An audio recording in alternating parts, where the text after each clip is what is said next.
Pendahuluan, keseimbangan pendapatan nasional atau pada istilahnya equilibrium national income adalah suatu keinginan masyarakat untuk melakukan pengeluaran perbelanjaan atau pengeluaran untuk membeli barang dan jasa, misalnya konsumsi pemerintah, perusahaan yang melakukan investasi, serta kegiatan ekspor dan impor.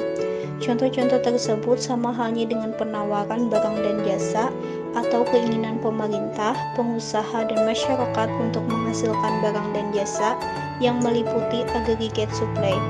Pendapatan nasional merupakan rata-rata pendapatan yang diterima oleh seluruh sektor rumah tangga pada suatu negara dari penyerahan berbagai faktor produksi dalam suatu periode tertentu atau selama 1 tahun. Untuk dapat mengukur lajunya tingkat pembangunan dan perkembangan kesejahteraan masyarakat dari suatu negara dari waktu ke waktu, maka suatu negara haruslah menghitung pendapatan nasionalnya sebagai indikator lajunya pembangunan negara.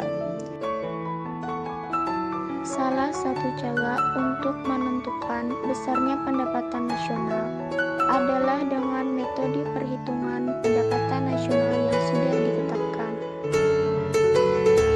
Pemerintah perlu memperhitungkannya agar terlihat indeks pendapatan nasional kian meningkat atau menurun. Perhitungan pendapatan nasional juga bisa bertujuan untuk mengevaluasi kinerja para sumber daya manusia. Jadi, negara bisa menilai apakah sumber daya manusia di negara tersebut produktif.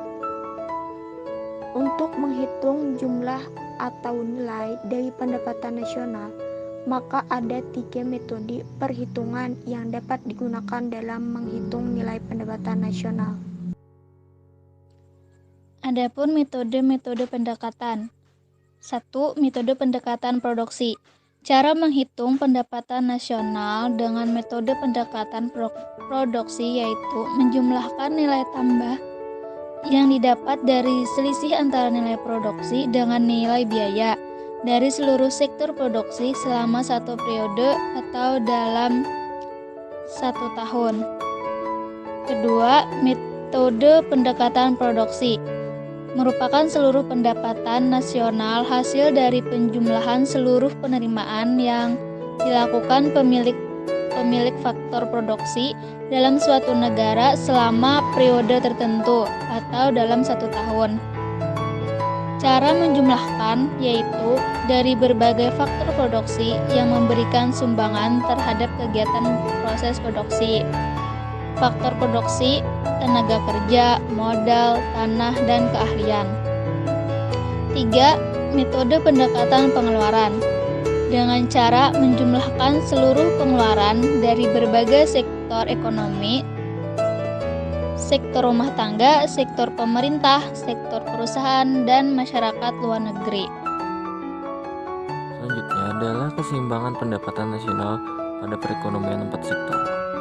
Perekonomian terbuka yang memiliki hubungan ekonomi dengan negara lain. Sebagian produksi yang diproduksi di dalam negeri diekspor atau dijual di luar negeri dan sebaliknya terdapat pula barang luar negeri yang diimpor ke Indonesia. Modal perekonomian 4 sektor terlihat dengan adanya kegiatan dalam bentuk ekspor, impor, dan pertukaran dari faktor produksi sehingga muncul istilah perdagangan internasional. Ada 2 pelaku ekonomi yaitu pelaku ekonomi dalam negeri dan pelaku ekonomi luar negeri. Mereka saling berhubungan sehingga menghasilkan kegiatan ekonomi yang aktif. Selanjutnya, yang terakhir yaitu persamaan keseimbangan. Dalam perekonomian terbuka, barang dan jasa akan diperjualbelikan dari yang sudah diproduksi di dalam negara, yaitu berupa pendapatan nasional dan yang diimpor dari negara-negara lain. Dengan demikian, dalam perekonomian terbuka, penawaran agregat terdiri dari pendapatan nasional ditambah dengan impor.